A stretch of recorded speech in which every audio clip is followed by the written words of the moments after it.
Russian strikes hit eastern Ukraine's city of Kharkiv late Tuesday, the regional governor said, just hours after a surprise visit by the German foreign minister with her Ukrainian counterpart. Annalena Baerbock vowed further German support for Kyiv on her unannounced trip, but Ukraine's top diplomat Dmytro Kuleba said Berlin's refusal to send his country battle tanks was costing lives. German Chancellor Olaf Scholz recently agreed to provide to Ukraine Marder infantry fighting vehicles long sought by Kyiv in its battle against Russia's invasion. But Berlin has so far declined to supply Ukraine with more advanced Leopard battle tanks. Kuleba, accompanying Baerbock during her visit to the eastern city of Kharkiv, pressed Germany again to send them.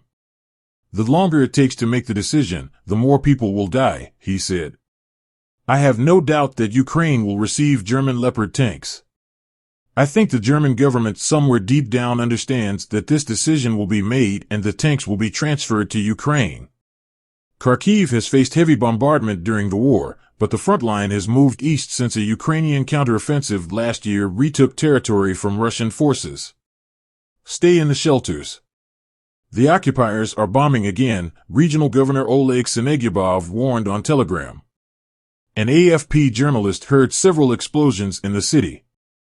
Baerbock, who on Tuesday became the highest-level Western official to visit Kharkiv, had pledged further German support for Kyiv.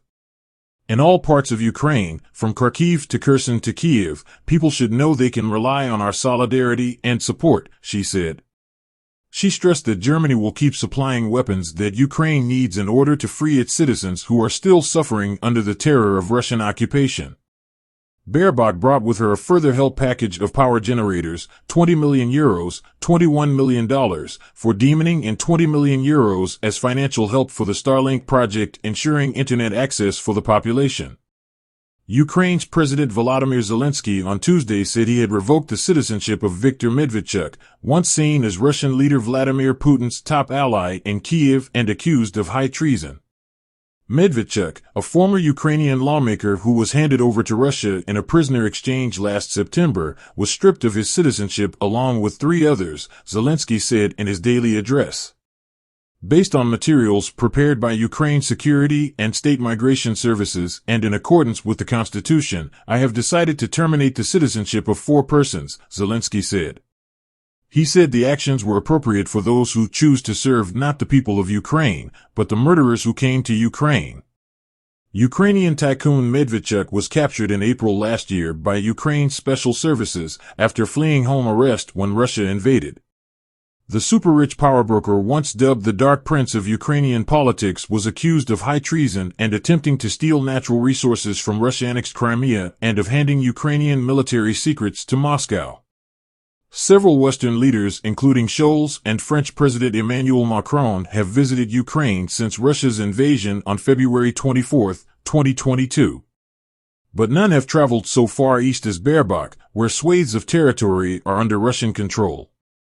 Baerbock's visit was kept secret for security reasons and announced only as she made her way back to Berlin. She said she wanted to get a picture of the situation on the ground and send her message of solidarity to Ukrainians. Baerbock called the city a symbol of the Ukrainians' incredible perseverance and courage, as she noted that deep traces of the destruction wrought by Russian forces were still visible practically on every street corner. Kharkiv was not just a city of the country's successful counteroffensive that impressed the whole world, but it is also, unfortunately, a place of mass crimes committed by the Russian army on our territory against our people, said Kuleba. The latest trip is Baerbock's 3rd to the war-torn country since Russia's invasion. In May, she became the first senior German government figure to travel to Ukraine since the conflict began.